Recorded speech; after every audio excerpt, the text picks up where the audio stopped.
And we are back to work on the Ford 8N again, finally. So these straps should look familiar from the last time that we had this thing all apart. Let's just get this hood off. I'm gonna start the thing here.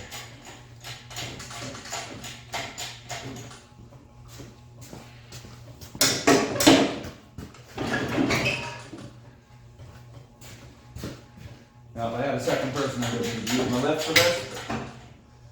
Makes it a whole lot easier than trying to hand bomb this on my own.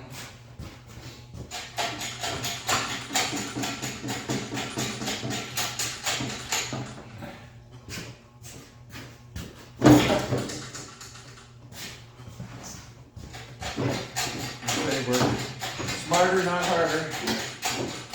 Hopefully we're smarter. I guess we'll find out if I drop it on my toe or something. A little bit more.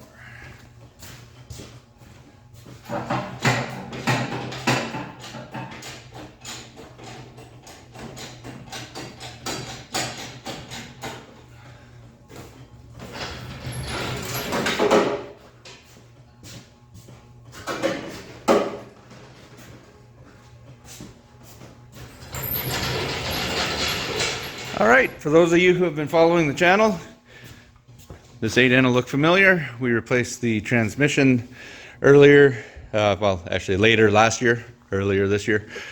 So if you haven't seen that, I encourage you to go back and look through my videos from before the finishing of the Galaxy. You'll see the original dismantling of this machine. So now, let me explain what we got to do here. We've got I've got a carburetor that's been cleaned and sitting on the shelf ready to go. We're swapping this thing over to 12 volt, so this generator is going to come off and the alternator off of my parts tractor will be on, and we'll just keep our fingers crossed that that thing actually works. Otherwise I might be looking for a new alternator or fixing that one.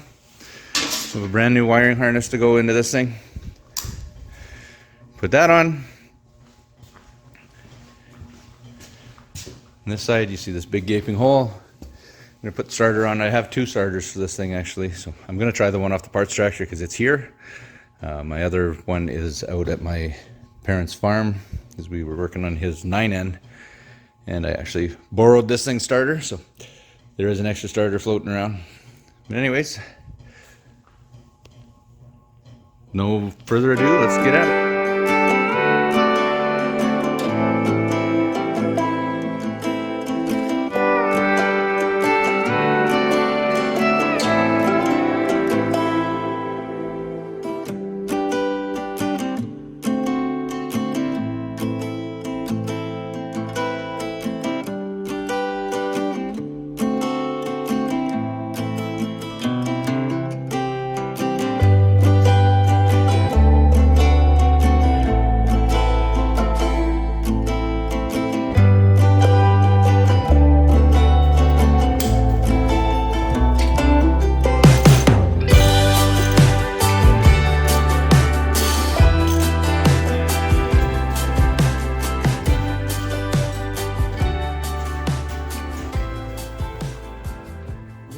Sure how good this is going to work, but we'll try it. Taking the 11/16 bolt at the bottom that goes in the original hole. Try and keep this reasonably straight. Kind of a hokey setup. That's what came off the other machine. We'll give it a shot, and if we need to adjust later, we will.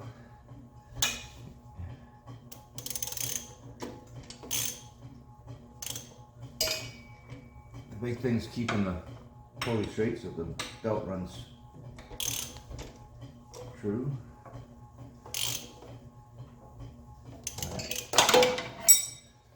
The bottom tightened.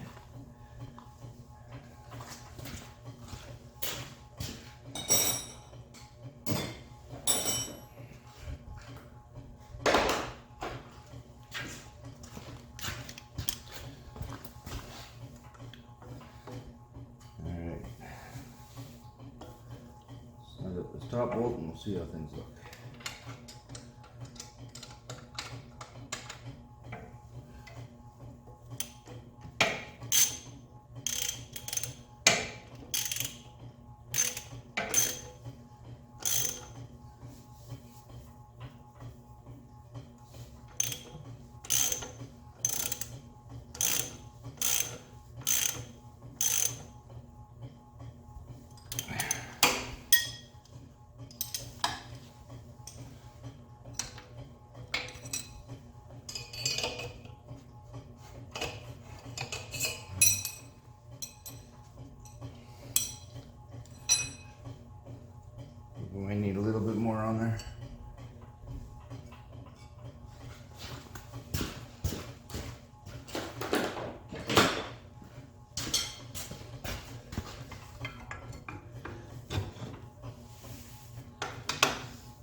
I'm going to need 3 hands for this.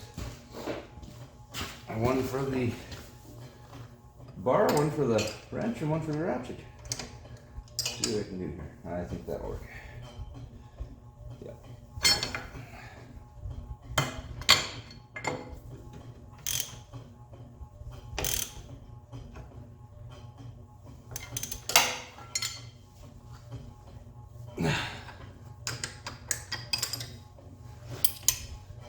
All right. Now hopefully this thing works. Guess we'll find out once we get the tractor running. Okay, so taking a second look at these. The one off the parts tractor isn't all that shit hot either. It's not bad. It still holds. It's just a bunch of bent fins. But I don't think it's enough better than this one to actually do anything. So I'm just going to swap out this rotten top rad hose with the good one that came with the other one. And get back to the wiring.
Now I can 100% guarantee this is going to cut in the future.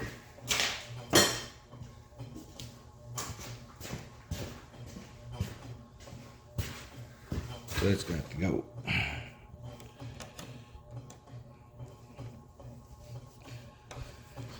Don't know where my good side cutters went.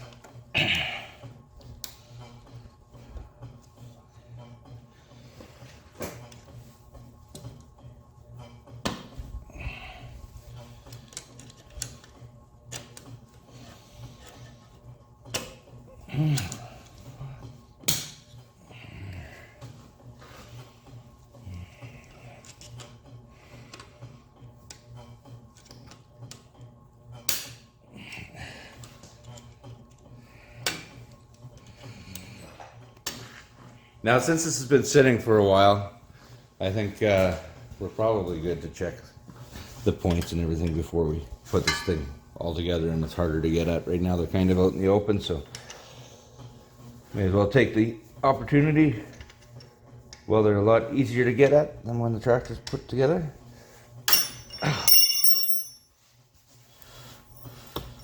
And if I was smart, I would have done it before I put this and this back on, but oh well. I'm not that smart.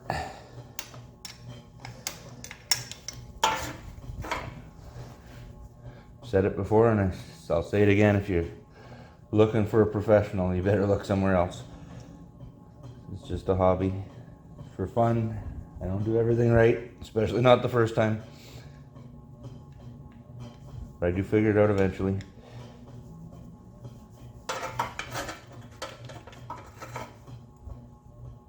Alright, there's one bolt. It's just two half-inch headed bolts holding this thing on.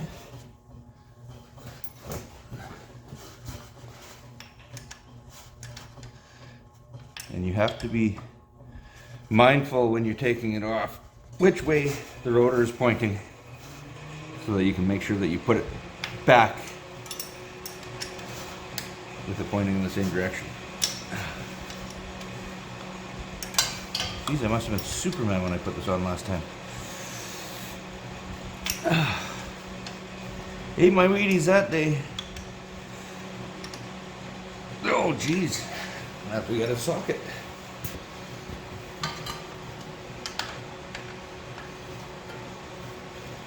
That's better. All right, so our rotor is pointing straight up. Say that as much for my benefit as for you guys.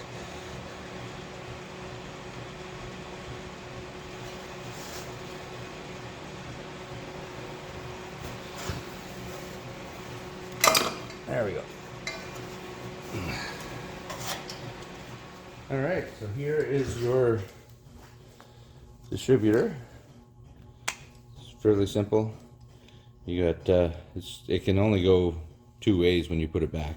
So you'll either be the right way or you'll be 180 degrees out. On the other side you got your rotor. Your condenser is up on top. Connects through to the pin. Your coil sits on top. There's a spring that comes down and makes contact with that screw there. And here's your points. So the first thing I want to check, these look pretty clean actually. Sometimes after they've been sitting for a while you'll get corrosion in there and they won't quite make proper contact. These are looking okay. I can't find my point file right now. I've got several of them, don't know where it is. They're always around when you don't need them. Never find them when you do need them. In place of a point file, you can't always use emery cloth. And basically, I just want to slip it between the points.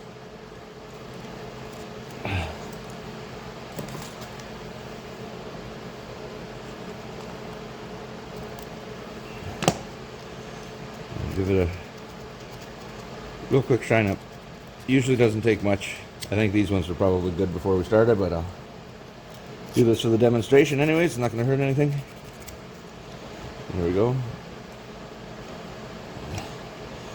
So then when this turns, I'm not sure how well you can make that out, but as it turns, as it gets on the high point on the lobe, the points open. That's when your spark happens. Then they close. And I'm a little fuzzy on the exact electronics of it, but when they're closed, the coil is charging the condenser, and when it opens, that somehow signals for it to send the spark out. If anybody knows the actual technical explanation and you want to type it out in the comments, knock yourself out. But the long and the short of it is, you need to make sure when these are closed that there's contact, and when they're open that there's not. You can do that with the trusty ohm meter.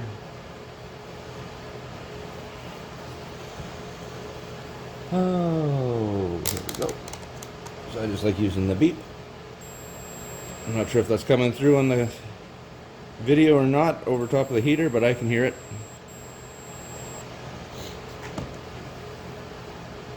And basically we should be able to go from the screw that the end of the upper point is connected to ground. And right now they're open, so as you'd expect, there's no beep. Now we'll close the points. Try it again. And we got beep.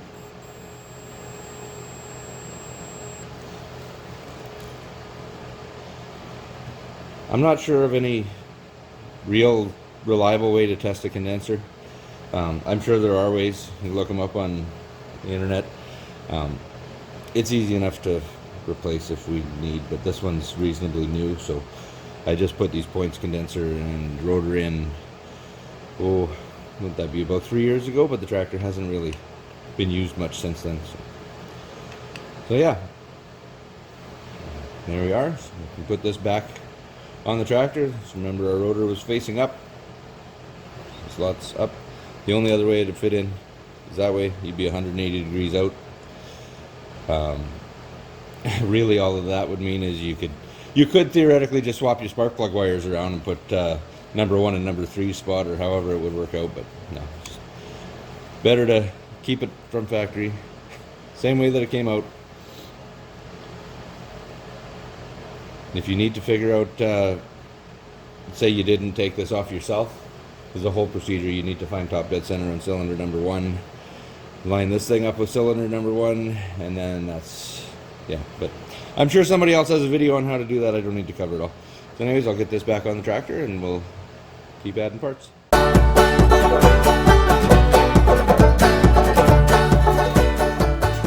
Okay, now we got some brand spanking new parts. I have a brand new, oh, there goes the rotor, distributor cap and rotor.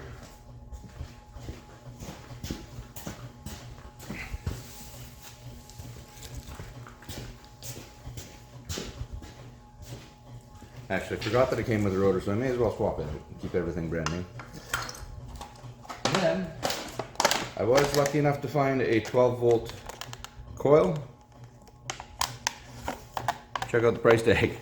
$5. Princess Auto dent and scratch sale. Again, you see my shorts, you see I'm a big fan of those sales.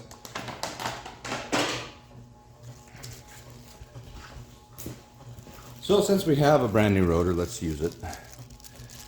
I will save the one that's in there though, because there's nothing wrong with it.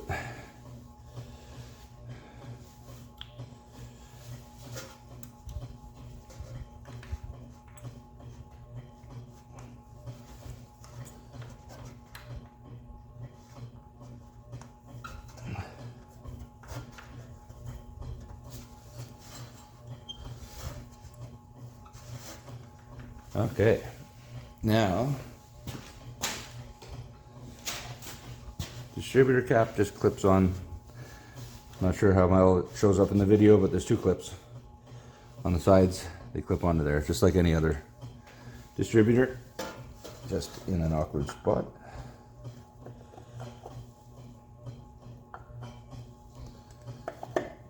I think you can get gaskets for these. I've never really seen any of them.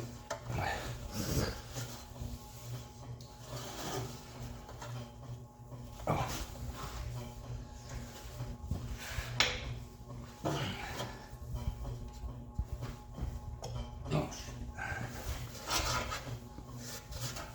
It'd be a little bit of a treat to get the one clip because of where it is.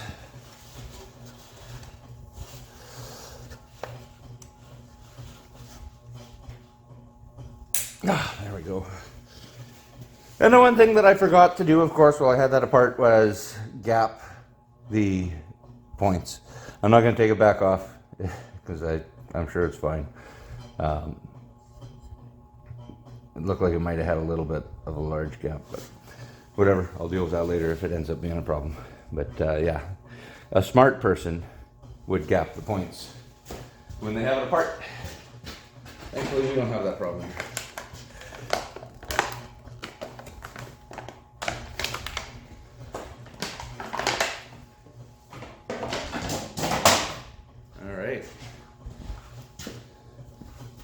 Fancy, brand spanking new, hopefully working coil. That is the thing about the dent and scratch sales. They get there somehow. Sometimes it's just because they're getting out of a certain product though, so hopefully that was why this was in that sale. Look brand new, so.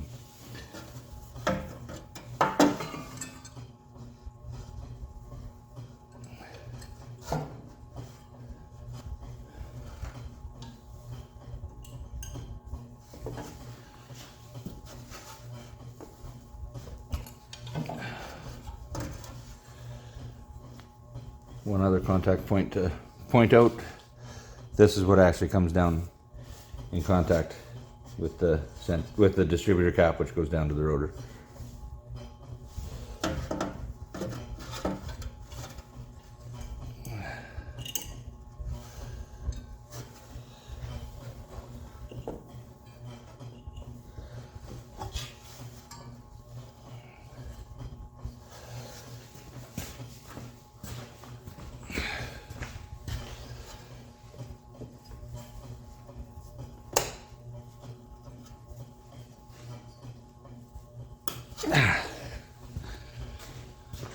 There we go.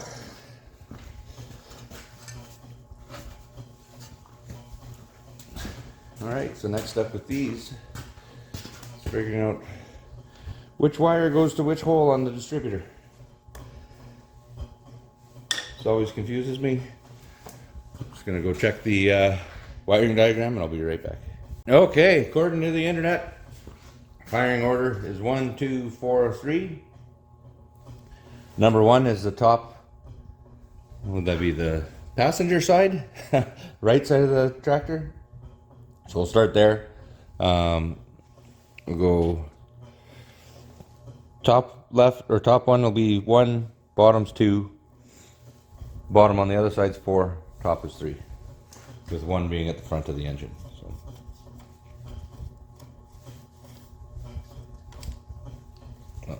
also, when I put these plug wires in originally, I missed using first hole. Whatever. I was lucky to get them in the holes. I think most people have them run alongside. It's such a pain in the butt to get them in there properly.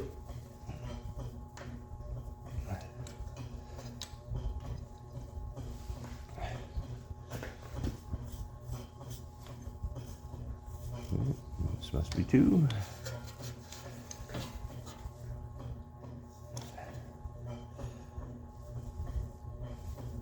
Oh.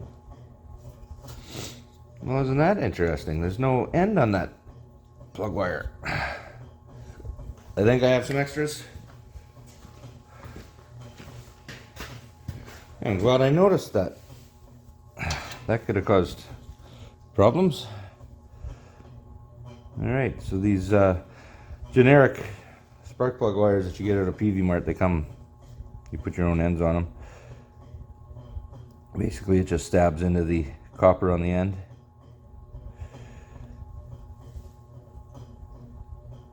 And then you crimp the rest into the rubber. Just like that.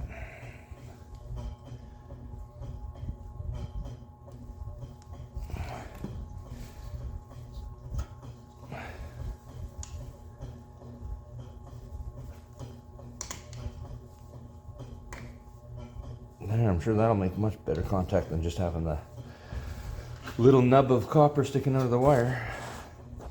Now, the trick with these wires on these tractors too, it's a terrible, terrible design, but they run inside of your fan belt, so whatever you have to do to make sure that they're not able to go. Looks like somebody put a strap in here. Looks like it'll work. I'm going to leave it there. Pull up some of our access on the other end so we don't have it rubbing against there. That should be good. Okay, so what did I say? 1, 2, 4, 3. So wire number 4. Which is which?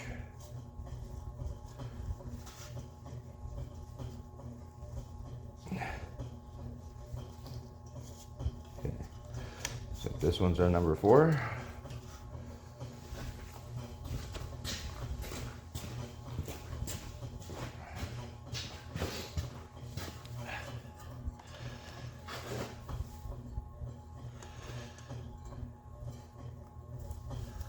Come on.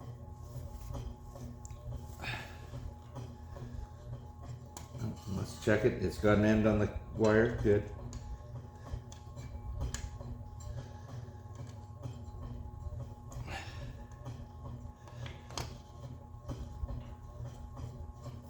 All right, and by process of elimination, this has to be 3. And it goes on the top.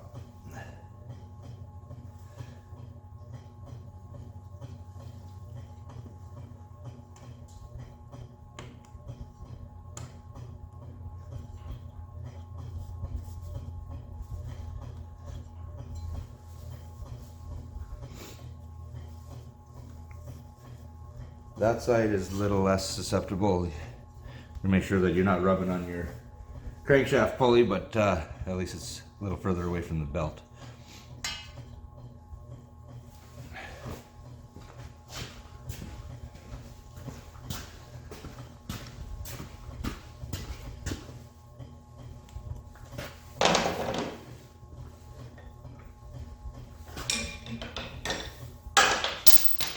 Now I tried earlier fitting that wiring harness into this pipe. It ain't happening. I'm not that concerned with it. I'm gonna run it alongside it, zip tie it to it.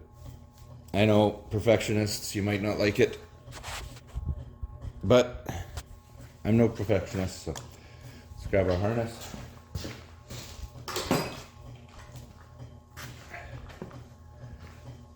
Now this came with zero documentation, but looking at it, you can see we've got our lines that go to the starter here, solenoid power. You